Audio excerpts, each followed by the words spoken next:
Puji nama Tuhan. Bapak Ibu Saudara diberkati dengan kesaksian Saudara Mark tadi. Ini salah satu kunci ketika kita bisa berserah kepada Tuhan. Maka semua yang terjadi adalah yang terbaik. Amin. Ya, ini kita masih menginjak di minggu kedua ya. Belum terlambat kalau saya ucapkan Happy New Year untuk Bapak Ibu semua. Tahun yang baru, semangat yang baru. Amin. Iya, haleluya. Bapak Ibu Saudara, malam hari ini kita mau sama-sama belajar dari firman Tuhan. Saya kasih judul Stronger. Lebih kuat. Kenapa? Saya percaya kita semua sudah lulus di 2020 ya. Haleluya. 10 bulan kita sudah sekolah sama-sama dan kita menjadi kuat. Amin. Di tahun 2021 kita bukan saja kuat tapi lebih kuat. Amin. Iya. Siap menapaki 2021? Kenapa saya katakan menapaki, bukan menjalani atau melewati? Karena saya teringat ya, ketika saya hiking ke gunung gitu ya, kiri ini tebing, ke kanan jurang. Gitu. Jalan yang disediakan mungkin sedikit untuk mencapai tujuan itu. Bahkan di tengah perjalanan ada juga jalan-jalan yang terputus. Ya, itu yang namanya ngerinya luar biasa. Kalau kita salah memijak, ya, kan fatal akibatnya. Kita harus pegangan di akar mungkin. Tapi ketika kita berjalan bersama dengan Tuhan, saya percaya tahun 2021 penuh dengan kemurahan Tuhan. Amin. Jangan dengarkan apa kata pakar, ya, karena kita hidup dari apa kata Tuhan. Haleluya. Ya, ayo kita sama-sama belajar. Saya kasih quote hari ini ya.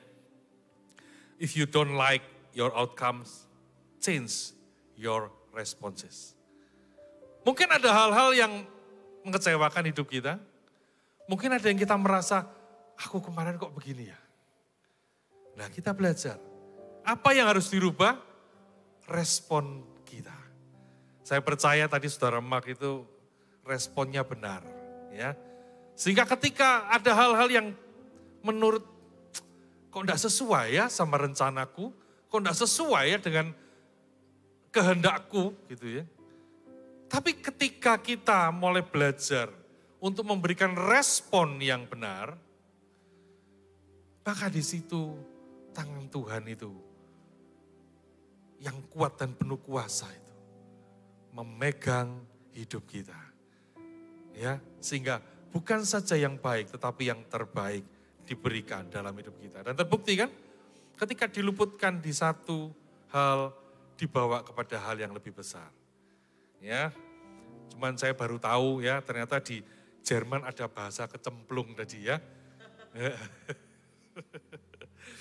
Ya, kita mau baca sama-sama Bapak Ibu di Lukas 1 ayat 26 sampai 38. Ya, Lukas 1 ayat 26 sampai 38.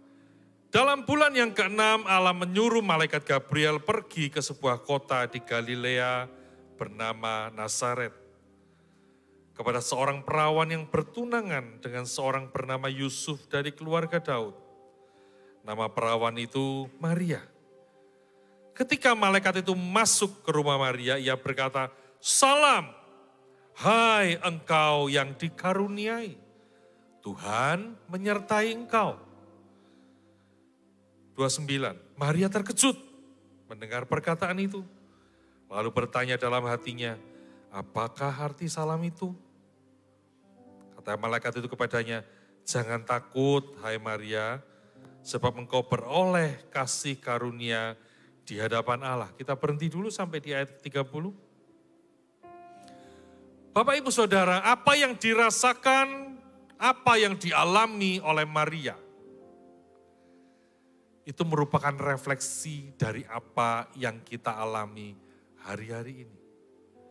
Banyak janji Tuhan yang kita terima, banyak firman Tuhan yang kita terima, seperti Maria, engkau memperoleh kasih karunia, bahkan Tuhan menyertai engkau, dikatakan.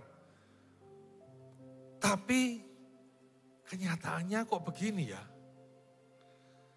Tapi kenyataannya kok sepertinya jauh dari yang namanya kasih karunia.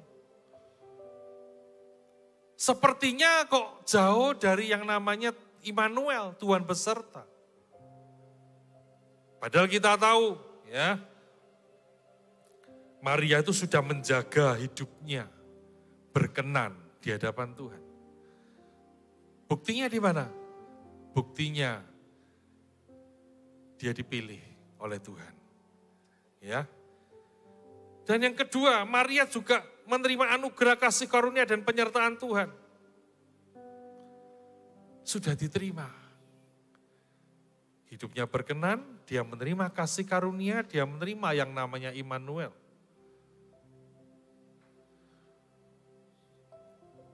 Demikian pula hidup kita mungkin.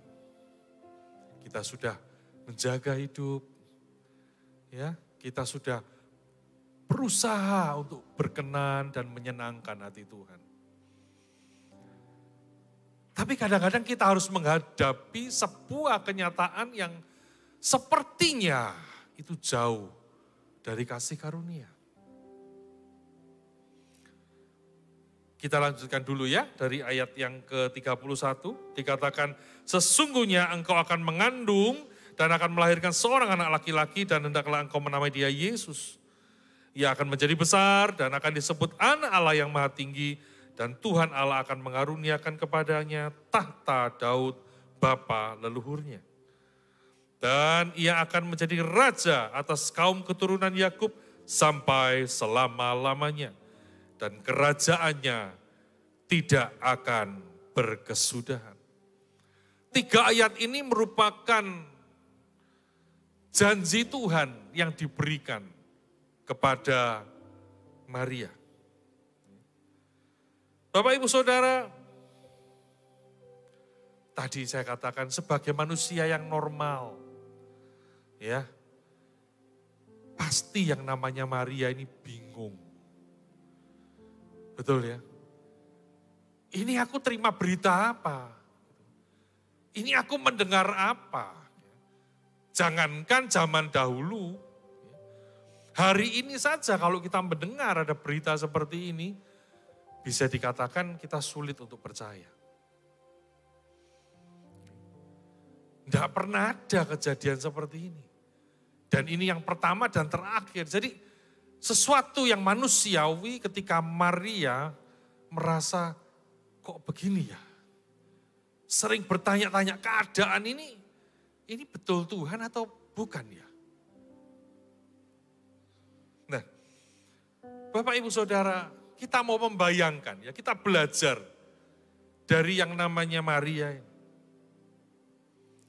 Ketika Maria yang sudah menjaga hidupnya, ketika Maria yang dikatakan menerima kasih karunia, ya, menerima Immanuel itu tadi, lalu harus menghadapi sebuah kenyataan bahwa dia akan menerima yang namanya kesalahpahaman dari Yusuf. Gimana coba, ya, kalau kita membayangkan Maria yang sudah menjaga hidupnya, tetap kudus, tetap suci, tetap perawan, lalu harus memberitahu hal ini kepada Yusuf. Wow, itu tidak mudah. Dan pasti yang namanya Yusuf pasti apa? Salah paham dan itu terjadi. Ya, nanti Bapak Ibu bisa baca sendiri di Matius 1 ayat 18-19. Yusuf hampir saja menceraikan Maria. Karena mungkin dia juga galau. Ini ada apa ya? Calon istriku ini kok bisa seperti ini? Resiko yang kedua apa? Maria menerima ejekan dan hinaan dari orang-orang di sekitarnya. Bahkan dari keluarganya sendiri. Sampai detik ini saja Bapak Ibu, ya, kalau ada seseorang yang mungkin MBA gitu ya, hamil di luar nikah, pasti akan jadi bahan pembicaraan. Ini sesuatu aib, sesuatu yang saya katakan tadi jauh dari kasih karunia. Sepertinya, aduh sia-sia dong. Ya, aku menjaga hidupku sekian lama. Tapi yang aku hadapi hari ini ada sesuatu yang menyakitkan. Dan kenyataan yang mari hadapi yang ketiga apa? Kemungkinan ia akan dihukum mati. Ya, ini berdasarkan hukum perjanjian lama. Ini ditulis di dalam Ulangan 22 ayat 20 sampai 21. Ini lebih mengerikan lagi. Dia bukan hanya kehilangan calon suami. Dia bukan hanya kehilangan nama baik di keluarganya. Tapi dia juga akan kehilangan nyawanya. Suatu kebingungan yang kredit menurut saya. Ini betul dari Tuhan. Gitu. Mungkin waktu itu kalau bisa ditenting dalam nama Yesus minggiri suaranya iblis. Ini bukan dari Tuhan. Ini. Kalau Tuhan pasti yang baik ini. Ini tidak baik ini, bukan dari Tuhan.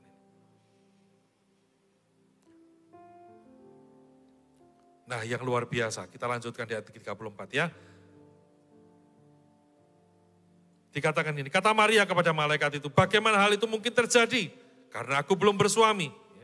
Jawab malaikat itu kepadanya, Roh Kudus akan turun atasmu dan kuasa Allah yang Maha Tinggi akan menaungi engkau.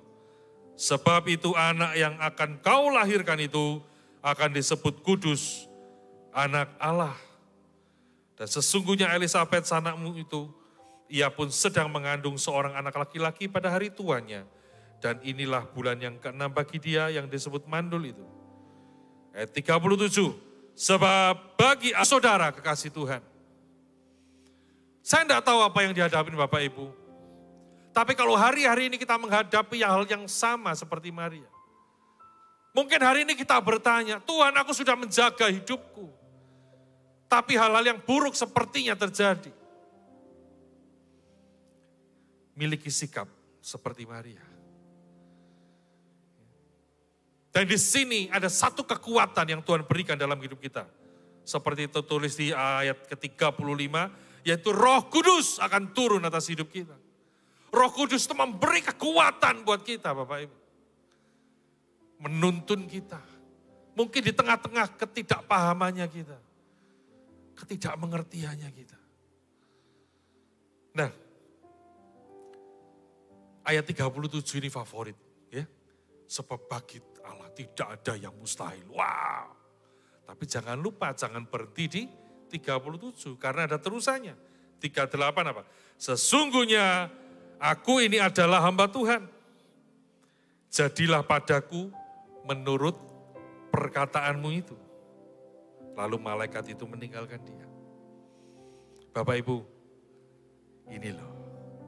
Ya, seperti kesaksian tadi. Ada hal-hal yang tidak sesuai dengan rencanaku. Tapi ketika kita mencapai tahap seperti Maria, sesungguhnya aku ini hambamu Tuhan. Jadilah padaku menurut perkataanmu. Ketika kita berhasil menyerah, di situ tangan Tuhan itu bekerja dalam hidup kita. Kalau kita mungkin masih ngotot, masih protes, wah ini, masih rewel, nah itu kan, nah ini bahaya. Justru akan kita semakin apa? Semakin jauh.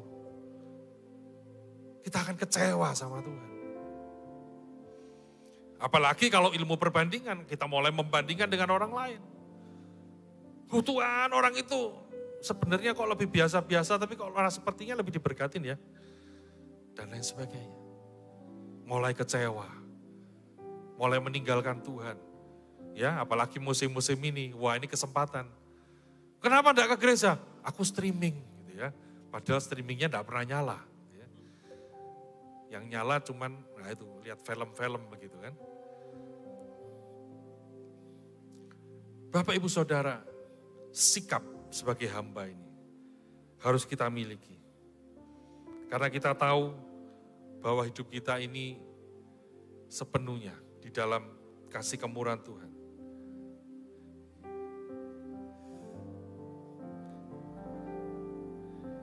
hidupku dalam tangan-Mu, oh Yesus.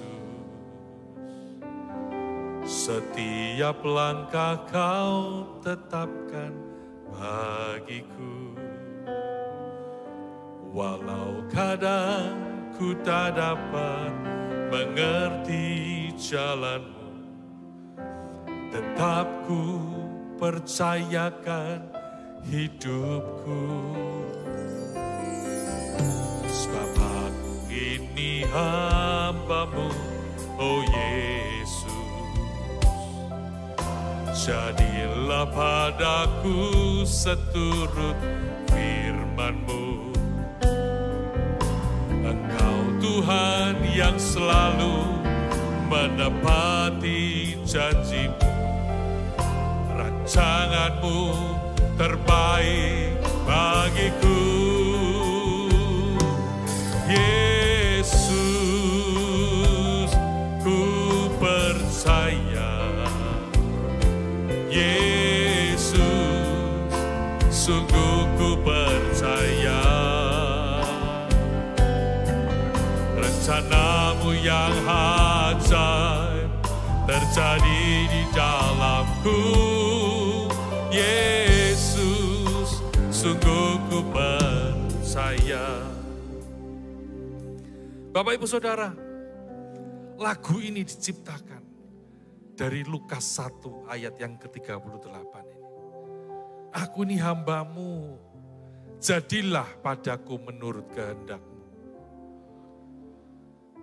Seringkali hidup kita berputar karena apa? Karena kehendak kita campur dengan kehendaknya Tuhan, Bapak Ibu. Setelah dicampur lalu kita paksakan kehendak itu atas nama kehendaknya Tuhan.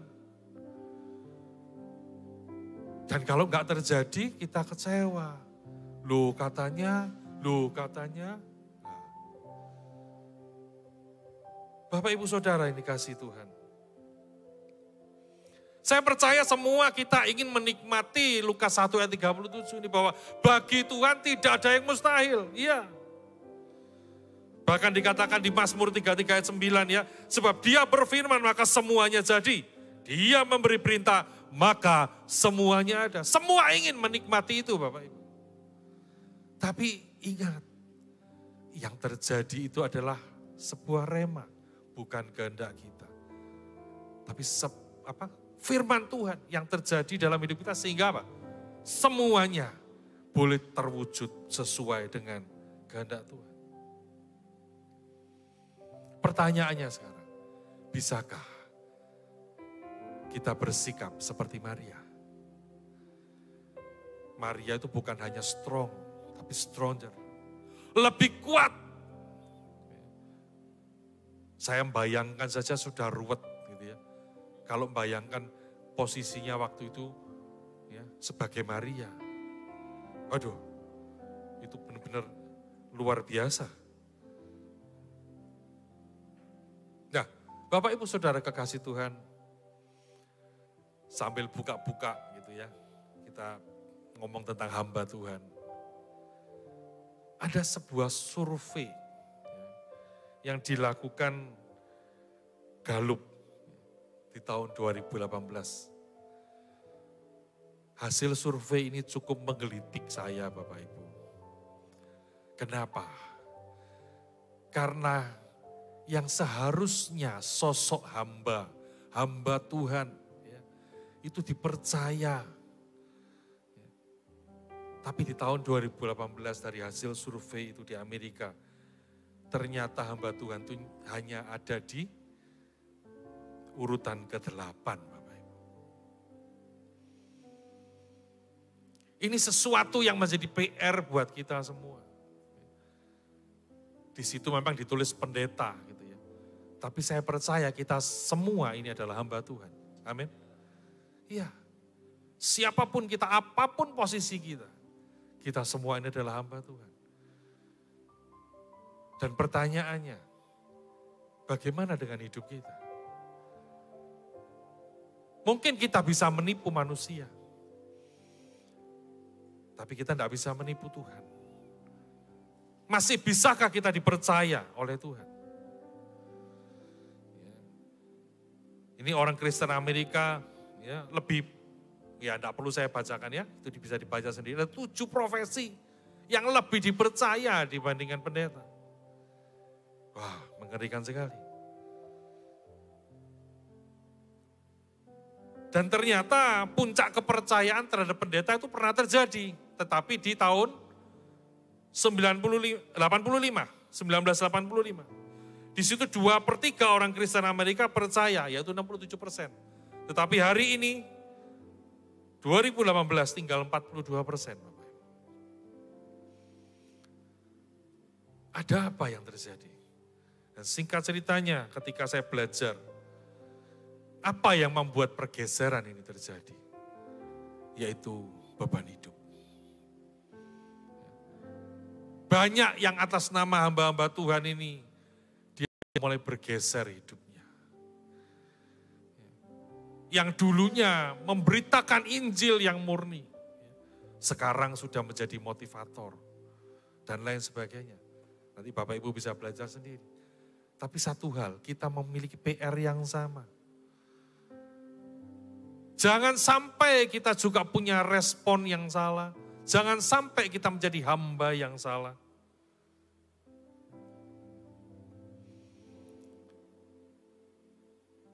Seperti Maria, Bapak Ibu. Dia tidak lagi memikirkan hidupnya. Dia tidak lagi memikirkan dirinya sendiri. Ya, saya tidak tahu waktu itu tingkat stresnya seperti apa.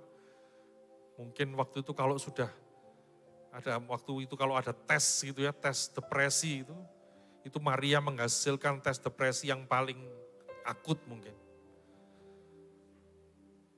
Di tengah kesendiriannya, di tengah ancamannya, ya kalau sekarang kita sudah bisa baca ceritanya, oh ya anugerahnya untuk Maria ini luar biasa, ya karena kita sudah tahu. Tapi bayangkan hari lepas hari dijalani oleh Maria. Sambil deg-degan, ini Yusuf ini ninggalin aku enggak ya? Aduh keluarga aku ini ngomong apa nanti ya? Aduh orang luar tuh gimana ya kalau tahu aku bisa-bisa dirajam dengan batu. Ketakutan, kekhawatiran itu menimpa hari lepas hari. Bahkan mungkin malam gak bisa tidur, gitu, memikirkan ini. Bapak Ibu Saudara kekasih Tuhan. Sekali lagi, kita harus kuat. Kita harus lebih kuat di tahun 2021 ini. Karena kita tahu, hidup kita bukan dari apa kata orang, tapi hidup kita dari apa kata Tuhan. Percaya penuh sama Tuhan. Percaya penuh. Ya, saya puji Tuhan ya, enggak janjian tadi ya dengan saudara Mark tadi. Tapi ini suatu bukti gitu. Ketika kita mempercayakan hidup kepada Tuhan. Sesuatu hal yang luar biasa sudah disediakan buat kita. Yang tidak pernah kita pikirkan tadi ya, di ayat yang terakhir ya, yang di-share sama saudara Mark. Yang tidak pernah timbul dalam hati itu yang disediakan. Nah seringkali kita ini lebih mempertahankan, kita lebih apa? Megangi gitu ya. Aduh, yang apa? Yang ada di pikirannya kita. Yang menurut kita itu yang terbaik. Padahal Tuhan punya lebih baik dari itu. Kita belajar. Sama, Maria waktu itu juga merasakan, aku sudah menjaga hidupku dari muda. Ada sesuatu yang terbaik yang akan aku persembahkan kepada suamiku. Kekudusanku aku persembahkan di hadapan Tuhan. Tapi ketika semuanya itu harus sirna. Tanpa dia mengerti ending dari semuanya. Mungkin 1 menit itu terasa seperti 1 jam. Hal-hal yang, ya kita mungkin bisa.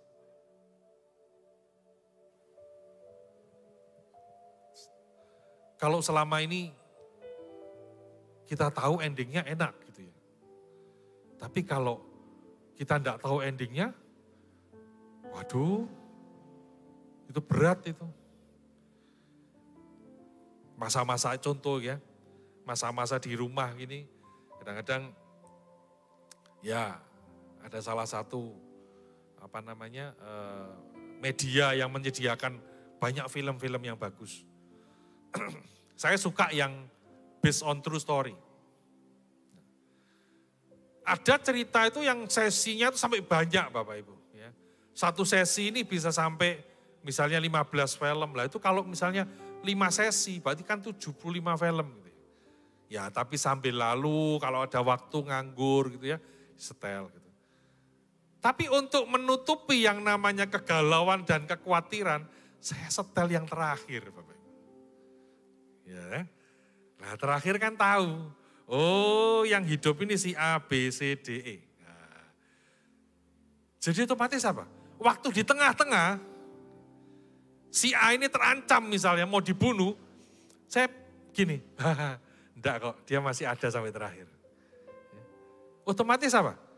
Enggak melok galau gitu ya. Bahaya loh lihat film itu. Kalau lihat film itu kita larut di dalamnya nanti yang nangis ikut nangis gitu, yang takut ikut takut. Waduh, itu berabe nanti ya. Nah, sama dengan hidup kita Bapak Ibu. Kita tahu akhir hidup kita di mana. Amin. Amin. Kita tahu rancangan Tuhan itu bahwa kita semua akan dikembalikan ke Taman Firdaus. Taman yang indah, yang luar biasa, tidak ada susah, tidak ada air mata, tidak ada ratap tangis. Tidak ada beban hidup. Di sanalah kita letakkan jangkarnya iman kita Bapak Ibu. Kalau kita tahu ending kita di mana, maka hari-hari ini pun ketika kita menjalani, ya hidup sementara ini, hidup di kos-kosan ini, di dunia ini, maka kita tidak akan stres. Kita tidak sampai depresi. Karena apa? Semuanya ini akan kita tinggalkan. Mungkin waktu itu Maria juga merasakan hal yang sama. Ya wes pokoknya aku pasrah lah. Aku ini hambamu Tuhan, jadilah menurut kehendak-Mu. Sudah tidak ada lagi dia kata-kata yang bisa diucapkan. Mengawali tahun 2021 ini. Saya ingin mengajak kita untuk punya sikap yang sama. Katakan di hadapan Tuhan, aku ini hamba-Mu Tuhan, jadilah padaku menurut perkataan. Karena tidak ada hal lain yang bisa kita lakukan. Semakin kita ngotot, semakin kita mempertahankan apa yang paradigma kita yang kita anggap benar tadi. Maka yang terjadi, kita akan berputar-putar. Tidak akan masuk di dalam janji Tuhan. Haleluya. Hidupku dalam tangan-Mu, oh Yesus. Setiap langkah Kau tetapkan bagiku. Walau kadang ku tak dapat mengerti jalan, tetap ku percayakan hidupku. Sebab aku ini hamba-Mu, oh Yesus. Jadilah padaku seturut firman-Mu. Engkau Tuhan yang selalu menepati janji-Mu. Rancangan-Mu terbaik bagiku. Yesus, ku percaya. Yesus, sungguh ku percaya. Rencana-Mu yang ajaib terjadi di dalamku. Yesus, sungguh ku percaya. Katakan lebih sungguh lagi. Yesus, ku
Yesus.